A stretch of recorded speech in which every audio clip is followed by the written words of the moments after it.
नमस्कार छात्रों, उत्कर्ष कनिष्ठ महाविद्यालय द्वारा आयोजित वर्चुअल अध्ययन में मैं आप सभी का स्वागत करती हूँ। उम्मीद करती हूँ आप सभी अपने घर पे होंगे, सुरक्षित होंगे और अध्ययन कर रहे होंगे। आज अध्ययन में हम कनुप्रिया के विशेष अध्ययन में स्वाध्याय करने वाले हैं और इससे पूर्व आपके लिए यह सूचना है कि आप नोटबुक लेकर के बैठिए और स्वाध्याय के सभी कृतियां आपको अपनी नोटबुक में लिख करके रखनी है।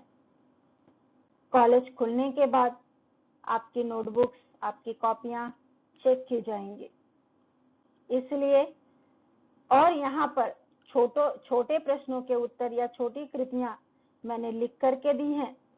बड़ी कृतियों के लिए मैं मुद्दे बताई हूँ, उसके आधार पे आप लिख सकते हैं। तो बढ़ते हैं हम स्वाध्याय की ओर।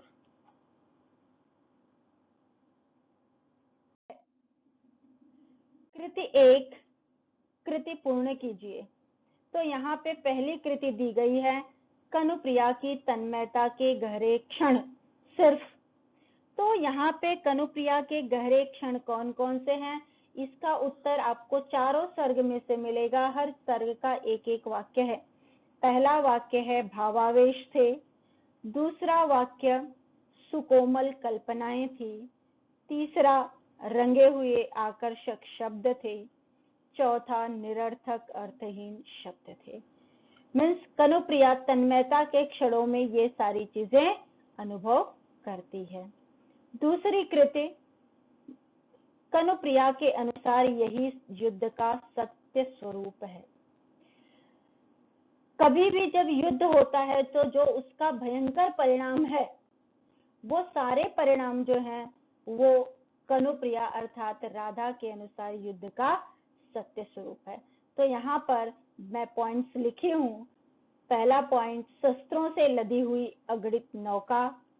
अगला पॉइंट, धारा में बहकर आते हुए टूटे रथ, जर्जर पताकाएं, हारी हुई सेनाएं, जीती हुई सेनाएं, नभ को कपाते युद्ध घोष, क्रंदन स्वर, ये सारे परिणाम जो हैं युद्ध के फलस्वरूप होते हैं। तीसरी कृति, कनुप्रिया के लिए वे अर्थहीन शब्द जो गली गली सुनाई हैं। अर्थहीन सर्ग करते हुए हमने पढ़ा था, आप अभी भी अपनी किताब खोल करके देख सकते हो कि पेज नंबर 76 पर अर्थहीन के पहले पद में ही लिखा हुआ है, तुम्हारे कांपते अधरों से नहीं निकलते शब्द शब्द शब्द, कर्म स्वधर्म निर्णय दायित्व। मैंने भी गली गली सुने हैं ये शब्द। तो कौन से शब्द हैं? कर्म, स्वधर्म, निर्णय और दायित्व, और यहाँ पर यही उसका उत्तर है। कृति 2 है, कारण लिखिए। कारण लिखते समय हमेशा हमें उत्तर की शुरुआत जो है वह क्योंकि से करनी चाहिए। तो यहाँ पर पहला वाक्य दिया गया है, कनुप्रिया को मोह उत्पन्न हो गया है। अभी कनुप्रिया को मोह क्यों उत्पन्न होता है, यह इस प्रश्न का भी उत्तर या इस वाक्य का कारण भी आपको अर्थहीन शब्द अर्थहीन में ही मिलेगा। वहां पे राधा कहती है कि अर्जुन ने तुम्हारे शब्दों में क्या पाया वो मुझे नहीं मालूम, लेकिन तुम अर्जुन को समझा रहे थे, वह मुझे अच्छा लगा और तुम्हारे द्वारा समझाया जाना मुझे अच्छा लगता है, इसलिए मैं उम्मीद करती हूँ कि अर्जुन की जगह मैं हूँ और तुम मुझे समझा रहे हो।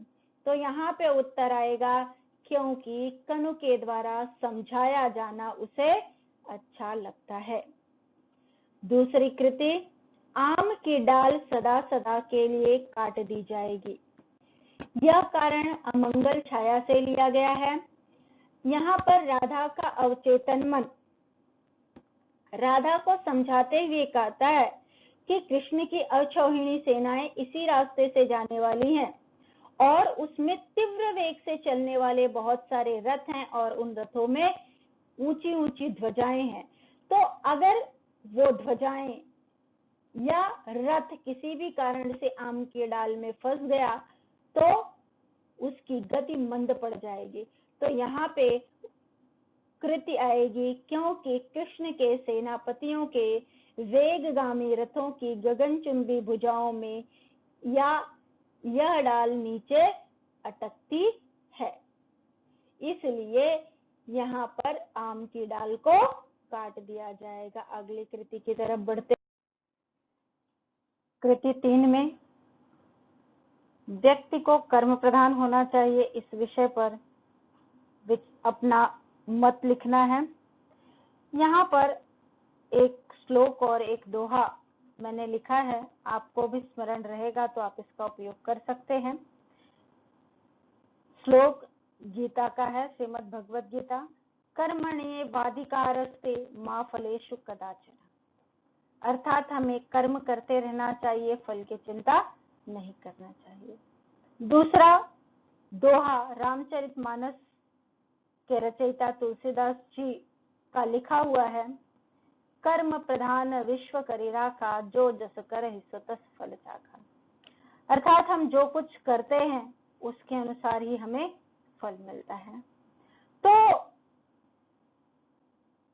संसार में उपस्थित सभी सजीव को समयानुसार अपने लिए कर्म करते रहना आवश्यक है, चाहे वह मनुष्य हो या कोई अन्य जीव। सुबह सुबह चिड़ियों की चहचहाहट हमें सुनाई देती है और जब उस चहचहाहट से हमारी नींद खुलती है तो हमें बहुत ही अच्छा लगता है। ठीक उसी प्रकार मुर्गे की बाग सुबह सुबह सुनाई देती है और बहुत से लोग उसकी बाग सुन करके उठ जाते हैं, लेकिन ऐसा नहीं है कि उसकी बाग सुन करके उठने वाले सभी हैं, लेकिन सभी नहीं उठेंगे यह सोच करके मुर्गा बाग देना बंद नहीं करता है। ठीक उसी तरह से हमें भी सफलता असफलता के विचार को त्याग कर कर्म में हर समय लगे रहना चाहिए। हो सकता है कभी कभी असफलता हमारे हाथ आ जाए, लेकिन आवश्यक यह है कि हमें कर्म प्रधान होना चाहिए। कर्म की प्रधानता मनुष्य को कर्मठ बनाती है और मंजिल तक पहुंचने के लिए भी निरंतर चलते रहना अनिवार्य है। अगर हम बीच में रुक गए तो वहां तक पहुंच पाना हमारे लिए बहुत मुश्किल हो जाएगा। इसीलिए संसार में उपस्थित सभी सजीवों को अपना कर्म करते रहना चाहिए, इसी से वह सुख समृद्धि व सफलता के लक्ष्य को प्राप्त कर सकते हैं और इसे प्राप्त करने हेतु हमें निरंतर अपने कर्म में लीन रहना चाहिए। इस प्रकार से हम इस प्रश्न का उत्तर लिख सकते हैं कि व्यक्ति को कर्म प्रधान किस प्रकार होना चाहिए। इसके अलावा आप कबीर जी का दोहा भी डाल सकते हैं कि जो बोया पेड़ बबूल का आम कहाँ ते होए, अर्थात हम जो करेंगे उसी का परिणाम हमें मिलेगा। इसलिए और खास करके आप अभी विद्यार्थी जीवन में हैं तो जितनी मेहनत करेंगे उसके अनुसार आपका रिजल्ट, आपका परिणाम भी आपको मिलेगा, यह भी आप यहाँ पे लिख सकते हैं। अगली कृति है वृक्ष की उपयोगिता, इस विषय पर विचार लिखिए। वृक्ष की उपयोगिता भी ऐसा विषय है जिस पर हम एक किताब लिख सकते हैं। आप सभी वैज्ञानिक युग के हैं और वैज्ञानिक युग में हम मशीनों पे जरूरत से ज्यादा अवलंबित हैं। हमारे सारे काम मशीन के द्वारा होते हैं और मशीनों का ज्यादा प्रयोग होने के कारण हमारा वातावरण प्रदूषित होने लगा है। तो वातावरण को प्रदूषण से बचाने का एकमात्र उपाय वृक्ष। यह तो एक बात हुई। दूसरी बात, आप सभी ने आहार श्रृंखला के विषय में पढ़ा होगा। उसमें जो हरी वनस्पतियां हैं या वृक्ष हैं, उन्हें छोड़ करके बाकी सभी जीव एक दूसरे पर निर्भर होते हैं। सिर्फ वनस्पतियां या वृक्ष ही ऐसे हैं वह जो अपना भोजन स्वयं बनाते हैं। वनस्पतियां कार्बन डाइऑक्साइड की सहायता से सूर्य प्रकाश की उपस्थिति में पर्णहरिण का उपयोग करके जो भोजन बनाती है उसे हम प्रकाश संश्लेषण की प्रक्रिया कहते हैं। और प्रकाश संश्लेषण की प्रक्रिया के दौरान वे ऑक्सीजन बाहर निकालते हैं, अर्थात हम मनुष्यों द्वारा छोड़े गए कार्बन डाइऑक्साइड का उपयोग करती हैं और हमारे लिए प्राणवायु देने का काम वृक्ष करते हैं।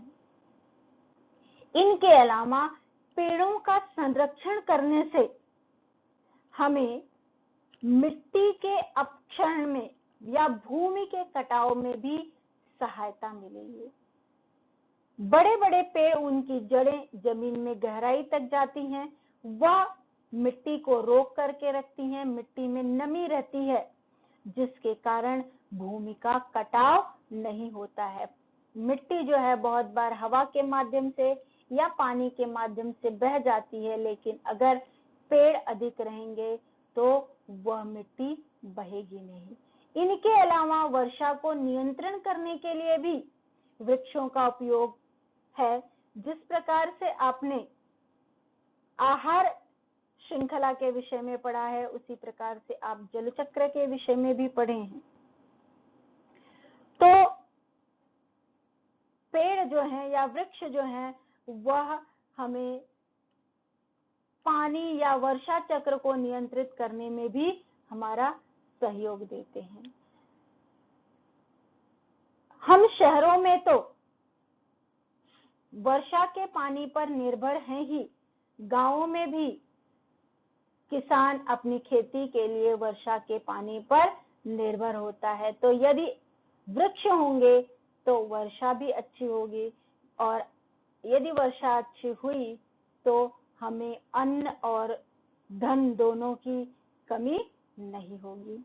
इनके अलावा पेड़ हमें छाया प्रदान करते हैं और प्राकृतिक रूप से हमारे वातावरण में ठंडक बनाते हैं।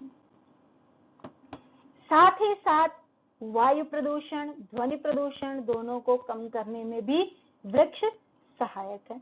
यदि किसी कारणवश वृक्षों को काटना ही पड़े तो संभवतः हमें स्थानांतरण करने का प्रयास करना चाहिए। जैसे मान लीजिए अगर किसी सड़क के किनारे वृक्ष है और सड़क को चौड़ा करना अनिवार्य है, तो वहां पे उस वृक्ष की कटाई होने के बाद वह वृक्ष कहीं और पर लगा दिया जाना चाहिए, और खास करके ऐसे वृक्ष लगाए जाने चाहिए जिनकी उम्र 100 से अधिक हो, जिससे वह हमारी पीढ़ी को भी फायदा करेंगे और आपकी आगे आने वाली पीढ़ी को भी फायदा करेंगे। तो इस प्रकार से हमारे जीवन में वृक्षों की उपयोगिता बहुत अधिक है।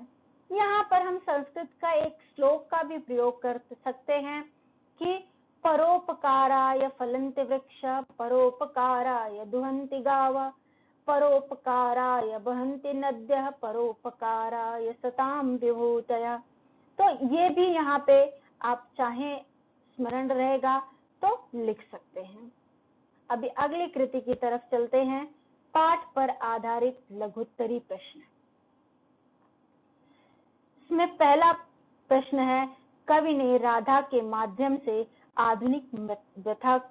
आधुनिक मानव की व्यथा को शब्दबद्ध किया है।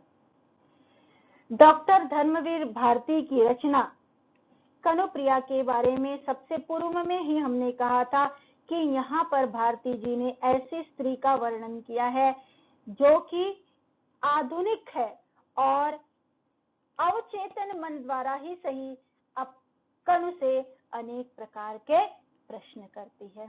तो उत्तर लिखते समय हम इस प्रकार शुरुआत कर सकते हैं। आधुनिक मनुष्य के दर्द को राधा द्वारा प्रस्तुत आधुनिक मूल्यों का काव्य में प्रस्तुत किया गया है, क्योंकि मूल संवेदना आधुनिक धरातल पर ही उत्पन्न होती है। राधा युद्ध की आवश्यकता जानना चाहती है। उसके अनुसार प्रेम सार्थक है, योग्य है, इसलिए वह युद्ध को अस्वीकार करती है। डॉक्टर धर्मवीर भारती जी ने कनुप्रिया में राधा को व्यापक व्यक्तित्व प्रदान कर युगीन संदर्भों में ढालकर प्रस्तुत किया है। कवि ने राधा की भावुकता और संवेदना को अभिव्यक्त करते हुए राधा के चरित्र का निर्माण किया है। अर्जुन की तरह शब्दों की सार्थकता समझना, राधा के अनुसार उसके भाव सार्थक और शब्द अर्थहीन है। युद्ध की विभीषिका में प्रेम की रागात्मकता को कुचल दिया जाता है और भावनाओं को दबा दिया जाता है। उसे लगता है कि प्रेम त्याग कर युद्ध का अवलंबन करना निरर्थक है। वह कृष्ण पर आरोप लगाती है कि उनके लिए उसका प्रेम साध्य न होकर साधन बन गया। उसके ही सिर पर पैर रख करके कृष्ण आगे बढ़े और इतिहास के महानायक बन गए। आधुनिक मानव भी इसी तरह जीवन की लड़ाई में प्रेम अनुराग को कुचल करके आगे बढ़ता जाता है, परंतु शिखर पर पहुंचने पर उसे सब निरर्थक लगने लगता है। उसके रिश्ते बहुत पीछे छूट जाते हैं। युद्ध में कई बार ग्राम उजड़ जाते हैं। इसलिए निराशा या हड़बड़ाहट के क्षणों में कनुप्रिया उदास होती है, परंतु स्वयं को समझाती है कि वह उसे गर्व होना चाहिए कि वह ऐसे प्रेमी की प्रेमिका है जिसके पास 18 अक्षौहिणी सेनाएं हैं। निराशा में भी यह सकारात्मक दृष्टिकोण राधा को जीने का मार्ग सिखाता है। राधा अर्जुन को दिया हुआ उपदेश भले ही न समझ पाई हो, परंतु प्रेम और सख्य भाव से जो कुछ कृष्ण ने उसे दिया था, उसे उसने आज तक समेट करके रखा है। आधुनिक मानव भी कृष्ण के उदात्त और महान कार्य को भले ही न समझ पाए, किंतु प्रेम और तन्मयता के गहरे क्षणों में अवश्य जीना चाहेगा। कनु युद्ध की सार्थकता के बारे में पूछती है, क्योंकि वहां उसे क्रंदन, अमानवीय क्रूर घटनाएं ही दिखाई देती है। वह युद्ध की सार्थकता समझना चाहती है। राधा के मन का यह संघर्ष आधुनिक मानव की व्यथा का संघर्ष है। कृष्ण के शब्द संख्यातीत हैं, लेकिन उनका एक ही अर्थ है, वह है मैं। आज की दुनिया में संघर्ष के मूल में यही अहम भाव है, स्वार्थ है, जो असंख्य राधाओं के कोमल मनोभावों को कुचल करके उन्हें आगे बढ़ने देता है। तो इस प्रकार से हम राधा के माध्यम से आधुनिक मानव की व्यथा को शब्दबद्ध कर सकते हैं। अगली कृति की तरफ चलते हैं। राधा के दृष्टि से जीवन की सार्थकता बताइए।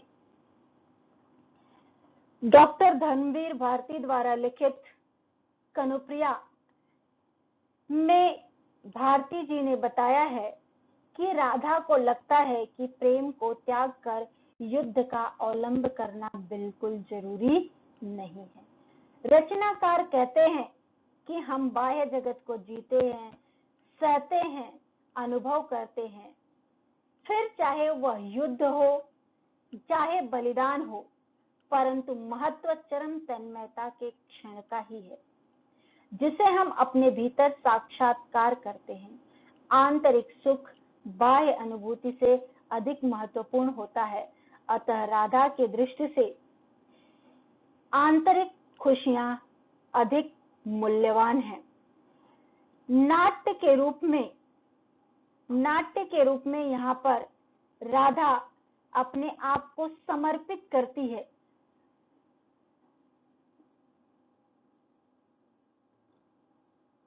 कनुप्रिया आधुनिक रूप में उसकी मूल संवेदना आधुनिक धरातल पर उत्पन्न हुई है। राधा को लगता है कि प्रेम को त्याग कर युद्ध पर निर्भर होना निरर्थक है। कनुप्रिया की राधा कृष्ण से महाभारत युद्ध को लेकर कई प्रश्न पूछती है। कृष्ण के इस तरह युद्ध का महानायक बनने से आहत हुई राधा कृष्ण से कहती है कि वह महानायक बनने के लिए राधा के ऊपर ही पैर रख करके आगे बढ़ते हैं। वह यह भी मानती है कि महाभारत का युद्ध पाप पुण्य, धर्म अधर्म, न्याय दंड, क्षमाशील के बीच हुआ था, लेकिन जो उपदेश युद्ध भूमि में कनु ने अर्जुन को दिया उसे वह समझ नहीं पाती। उसने तो कृष्ण से सदैव स्नेहासिक्त ज्ञान ही पाया है। युद्ध की सार्थकता को वह समझ नहीं पाई। उसने कर्म, स्वधर्म, निर्णय, दायित्व जैसे शब्द सुने, परंतु इन शब्दों से अधिक महत्वपूर्ण थे उसके लिए उसके तन्मयता में जिए गए क्षण। युद्ध की सार्थकता बताने वाले शब्दों में मैं अर्थात अहम भाव है, परंतु तन्मयता के गहरे क्षणों में प्रेम है, प्रणय है, जिसका मूल भाव समर्पण और त्याग है। राधा इसी में जीवन की सार्थकता समझती है। तब उसे कृष्ण उपदेश वाले शब्द रजनीगंधा के फूलों की तरह झड़ते से लगते हैं, क्योंकि वे शब्द उस तक पहुंचते पहुंचते बदल जाते हैं और कठोर से कोमल बन जाते हैं। वह स्वयं तन्मयता के गहरे क्षणों में जीना चाहती है और उसी में जीवन की सार्थकता समझती है। तो अगली कृति पर चलते हैं। रसास्वादन के लिए कृति दी गई है। कनुप्रिया काव्य का रसास्वादन कीजिए। कभी भी किसी भी कविता का रसास्वादन करते समय हमें किन किन चीजों का ध्यान रखना है वह मैंने यहाँ पर बता दिया है। कविता का शीर्षक, कवि का नाम, कविता की केंद्रीय कल्पना, रस, अलंकार, प्रतीक विधान, पसंदीदा पंक्तियां व प्रभाव। इस प्रकार से हमें यह ध्यान में रखना है। तो यहाँ पे कविता का शीर्षक कनुप्रिया, कवि का नाम डॉक्टर धर्मवीर भारती। कविता की केंद्रीय कल्पना में हम लिख सकते हैं कि इस कविता में राधा और कृष्ण के तन्मयता के क्षणों के विषय में चर्चा की गई है। यहाँ पे कनु की उपस्थिति भी राधा के अवचेतन मन और चेतन मन के संवाद द्वारा पता चलती है और यहाँ पे कृष्ण को महाभारत युद्ध के महानायक के रूप में तौला गया है। राधा कृष्ण के वर्तमान रूप से चकित है, वह उसके नायकत्व रूप से अपरिचित है। उसे तो कृष्ण अपनी तन्मयता के क्षणों में केवल प्रणय की बातें करते ही दिखाई देते हैं। इसके पश्चात है रस अथवा अलंकार। अभी यह कविता जो है आधुनिक कविता है, इसलिए यहाँ पर रस और अलंकार नहीं है। आप लिखते समय रस और अलंकार की हेडिंग भी नहीं डालेंगे, उसको उसकी जगह पे अगले पॉइंट पे जंप कर देंगे। वह है प्रतीक विधान कल्पना। प्रतीक विधान कल्पना में आपको राधा के भावों को या प्रतीकात्मकता के रूप में क्या लिया गया है वो लिखना है।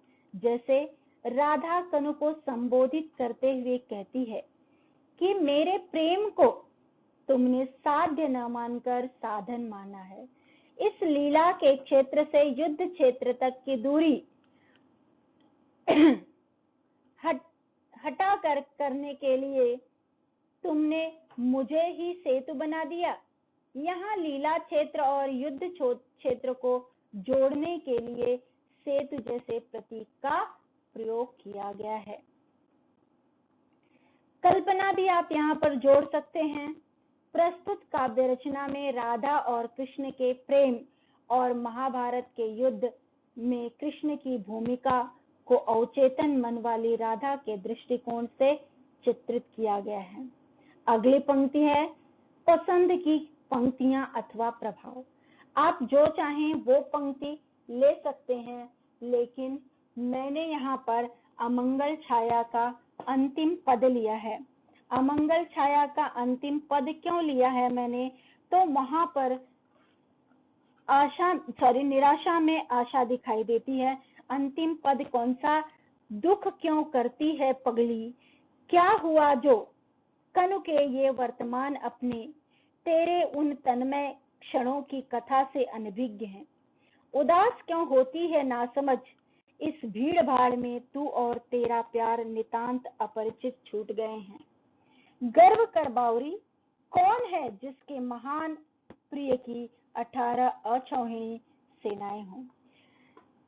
ऑलरेडी मैंने आप सभी को अर्थ बताया है, लेकिन फिर भी थोड़ा सा बताती हूँ कि यहाँ पर राधा का अवचेतन मन राधा के चेतन मन को संबोधित करते हुए कहता है कि माना सब कुछ विपरीत है, लेकिन तुझे इस बात का गर्व होना चाहिए कि तू ऐसे प्रेमी की प्रेमिका है जिसके पास 18 अछौहिणी सेनाएं हैं।